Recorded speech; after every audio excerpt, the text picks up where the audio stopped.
అందరికీ మీకు మీ ద్వారా అందరికి కూడా శివరాత్రి శుభాకాంక్షలు. తర్వాత ఈరోజు ప్రధానంగా నేను చెప్పదలుచుకున్నది, నిన్న తెలంగాణ హైకోర్టు నారా చంద్రబాబు నాయుడు గారు 20 ఏళ్ల క్రితం చేసిన ఒక మహా దోపిడీ గురించి ఒక పిటిషనర్ వేసిన ఐఎంజీ భారత్ పిటిషనర్ వేసిన దాన్ని పిటిషన్ను కొట్టివేస్తూ ఇచ్చిన జడ్జిమెంటు ఆర్డరు. ఇది నేపథ్యం. ఇది ఎందుకు ఇప్పుడు దీని గురించి మాట్లాడుతున్నామంటే, నారా చంద్రబాబు నాయుడు అనే వ్యక్తి ఆయన దేనికైనా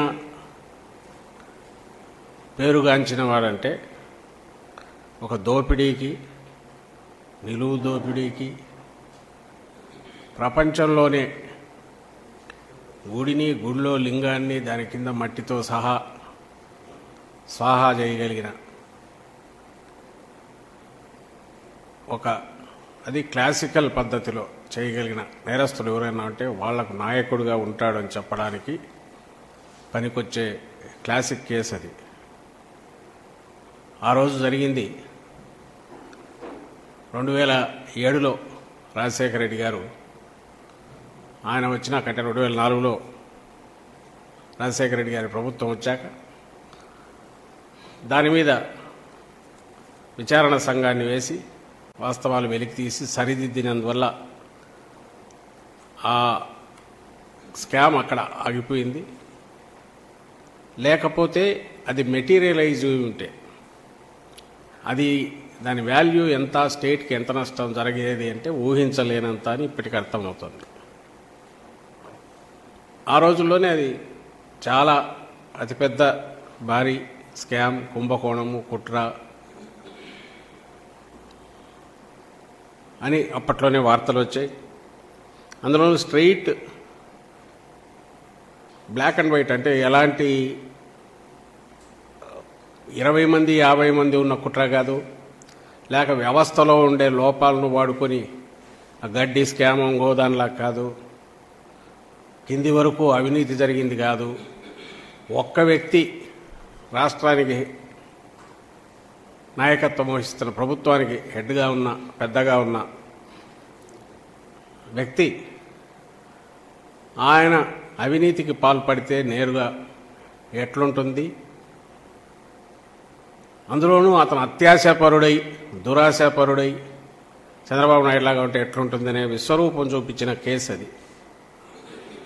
సరే, ఈరోజు అది సహజంగానే ఒక సాక్షిలో వచ్చినట్టుంది, ఇంకా మిగిలిన ఒకటి 2 మీడియాలో వచ్చిందేమో, కానీ ఎల్లో మీడియాలో అయితే నాకు తెలిసి ఎక్కడా కనపడినట్లేదు. తీర్పు ఆర్డర్ కాపీ కానీ ఆ తీర్పు గురించి వార్త కానీ ఉన్నట్లేదు నాకు తెలిసి. క్లుప్తంగా అది యుఎస్లో ఉండే ఐఎంజీ అకాడమీ అనే స్పోర్ట్స్ అకాడమీకి దాని 100% సబ్సిడరీ అనే పేరుతో అసలు సంబంధం లేని ఒక IMG Bharat sports academy private limited అనే ఒకటి కంపెనీ ఫామ్ అవుతుంది. 2003 ఆగస్టులో 5వ తేదీన అది ఫామ్ అవుతుంది. అంటే ఇన్కార్పొరేషన్ ఆ రోజు అవుతుంది. 2009 ఆగస్టు 9న ఎంఓయూ ఎంటర్ అయిపోతుంది గవర్నమెంట్. సరిగ్గా 4 రోజుల ముందు పుట్టిన కంపెనీలో 4 రోజుల తర్వాత ప్రభుత్వం ఎంఓయూ ఎంటర్ అవుతుంది.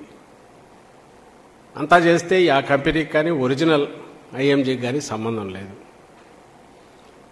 5వ తేదీ అది ఫామ్ అవుతుంది. 6వ తేదీ ఇమ్మీడియట్ ప్రపోజలు, దాని మీద జీవో ఒకటి సర్క్యులర్ రిలీజ్ అవుతుంది. చీఫ్ సెక్రటరీ 4 మంత్రులు సంతకాలు చేస్తారు. 9వ తేదీ ఎంఓయూ ఎంటర్ అవుతారు.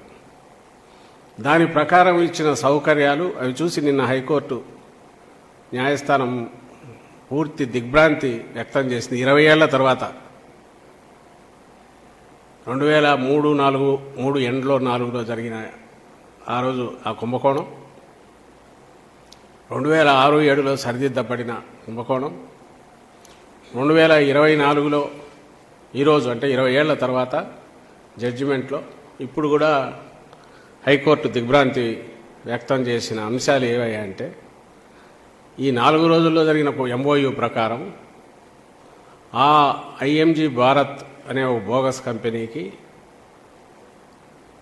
850 ఎకరాల ల్యాండ్, అలాగే వాళ్లకు అంతవరకు ఏర్పాటయ్యేంతవరకు స్టేడియం మీద పూర్తి right, Lal Bahadur LB stadium కానీ ఇంకా హైదరాబాద్లో ఉండే స్టేడియంస్ మీద, వాటి మెయింటెనెన్స్కు సంవత్సరానికి 2.5 కోట్లు లేదా ఎక్కువ అయితే అది, అలాగే ఒక 3 ఏళ్ల పాటు వాళ్లకు 100% ఏ ఖర్చులైనా మెయింటెనెన్స్ అంతా, ఎలక్ట్రిసిటీ కానీ వాటర్ కానీ పాడుపడేసి మొత్తం అన్నీ కూడా ఫ్రీ, 100% రీయింబర్స్మెంటు. రాష్ట్రంలోని స్టేడియంలో వాళ్ళకి కావాల్సినవి తీసుకోవచ్చు, ఫస్ట్ రైట్ ఆఫ్ రిజెక్షన్ వాళ్ళకే, వాళ్ళు వద్దనుకుంటేనే గవర్నమెంట్కి ఉంటాయి. ఇంకా దానికి కొసరు కింద వాళ్ళకు ప్రధాన కార్యాలయం అంతర్జాతీయ స్థాయిలో ఏర్పాటు చేయడానికి ఒక 5,000 గజాల స్థలం, ఎక్కడ జూబ్లీ హిల్స్లో, Banjara hills, Jubilee hills, Madhapur వెళ్లే దారిలో 5,000 గజాల స్థలం కూడా. ఇది మొత్తం MOUలో అంశం. ఇది జరిగింది 2003 నవంబర్లో. చంద్రబాబు నాయుడు ప్రభుత్వం రద్దవుతుంది. ఆయనే సిఫార్సు చేస్తాడు, అదే అప్పుడు బాంబు ఇది పడి అలిపిరి బాంబు, దీంతో సింపతి వస్తుంది అనుకుని సిఫార్సు చేస్తాడు. ఆపద్ధర్మ ప్రభుత్వంలో 2004 ఫిబ్రవరిలో గచ్చిబౌలిలో 400 ఎకరాలు రిజిస్ట్రేషన్ కూడా చేసి సేల్ డీడ్ ఇస్తారు. గచ్చిబౌలిలో సెంట్రల్ యూనివర్సిటీ పక్కన అప్పటికే ఈ MR ప్రాపర్టీస్, బౌల్డర్ హిల్స్ ఆ ఏరియా అంతా అప్పటికే విల్లాస్ వస్తున్నాయి. IVRCL వాళ్ళది విల్లాస్ అవన్నీ వస్తున్న ఏరియా. అక్కడ అప్పట్లోనే ఎకరం 2 కోట్లు, బుక్ వాల్యూ 13 లక్షలు, మార్కెట్లో 2 కోట్లు పలికే భూమి ఎకరం 50,000కు, అంటే 2 కోట్లకు మొత్తం 400 ఎకరాలు సేల్ డీడ్ ఇచ్చేసింది అప్పుడు ప్రభుత్వం, చంద్రబాబు నాయుడు ప్రభుత్వం. అది ఏది ఆపద్ధర్మ ప్రభుత్వం. ఈ MOU నుంచి ఈ ప్రపోజల్ అంతా పోనీ కనీసం క్యాబినెట్కి వెళ్ళిందా? లేదు. కేవలం అంతకుముందు మంత్రులు సంతకాలు చేసి MOU ఆధారంగా జరిగిన ట్రాన్సాక్షన్లో, ఆ ప్రాసెస్లో ఫిబ్రవరిలో ఇది 400 ఎకరాలు సేల్ డీడ్ చేస్తారు. ఇంకొక 450 ఎకరాలు మామిడిపల్లి, అంటే మీకు ఇంకా అందరికీ తెలిసిన ఏరియా ఎక్కడంటే ఎయిర్పోర్ట్ నుంచి శ్రీశైలం రోడ్డు వైపు బయటికి ఎగ్జిట్ వచ్చిన దగ్గర పక్కన, అక్కడ 450 ఎకరాల అగ్రిమెంటు. అది లక్కీగా అది అప్పుడు సేల్ డీడ్ కాలే. సో మొత్తం 850 ఎకరాలు. మీ అందరికీ తెలుసు, ఇప్పుడు ఒకవేళ మనం రాష్ట్రం విడిపోయినా కూడా హైదరాబాద్లో ఏ ఏరియా ఎంత వాల్యూని అందరికీ తెలుసు. ఇప్పుడు అప్పటికే ఫైనాన్షియల్ డిస్ట్రిక్ట్ మొదలైంది అండ్ రింగ్ రోడ్డు ప్లానింగ్లో ఉంది. ఎయిర్పోర్ట్ లొకేషన్ తెలుసు, ఫలానా చోట వస్తుందని. ఇదంతా తెలిసిన సమయంలో 850 ఎకరాలు, అందులో 400 ఎకరాలు సేల్ డీడ్ కూడా చేసి ఇచ్చేసిన స్కామ్ ఇది. ఈ 400 ఎకరాల వాల్యూ అప్పట్లోనే 800 కోట్లు నుంచి 1000 కోట్లని అనుకున్నాను 2003-4లో. ఇప్పుడు అక్కడ ఎకరం 100 కోట్ల దాకా ఉంది. అందరికీ తెలుసు, మీకు తెలుసు, అక్కడ హైదరాబాద్ వాళ్ళకి తెలుసు, ఏపీలో వాళ్ళకి తెలుసు. అంటే దాదాపు ఇదే ఈ 400 ఎకరాల ఇదే దాదాపు 40,000 నుంచి 50,000 కోట్లు, అవతల కలిపితే 80,000 నుంచి 1,00,000 కోట్ల ప్రాపర్టీకి 20 ఏళ్ల క్రితం స్కెచ్ వేసిన ఘనాపాటి, గజ దొంగ, ఏదైనా పేర్లు పెట్టుకోవచ్చు. అంటే అవన్నీ ఆ నిర్వచనాల్లో కూడా ఆయన ఫిట్ ఇన్ అవుతాడని నేను అనుకోను. ఎందుకంటే ఇంత స్కెచ్ ఎవడు మామూలు వాడు వేయలేడు. అది కూడా ఇప్పుడు ఆపద్ధర్మ ప్రభుత్వంలో, అది కూడా ఇప్పుడు ఆ కంపెనీకి ఉనికి లేదు, ఏ ఇంటర్నేషనల్ కంపెనీతో సంబంధం లేదు.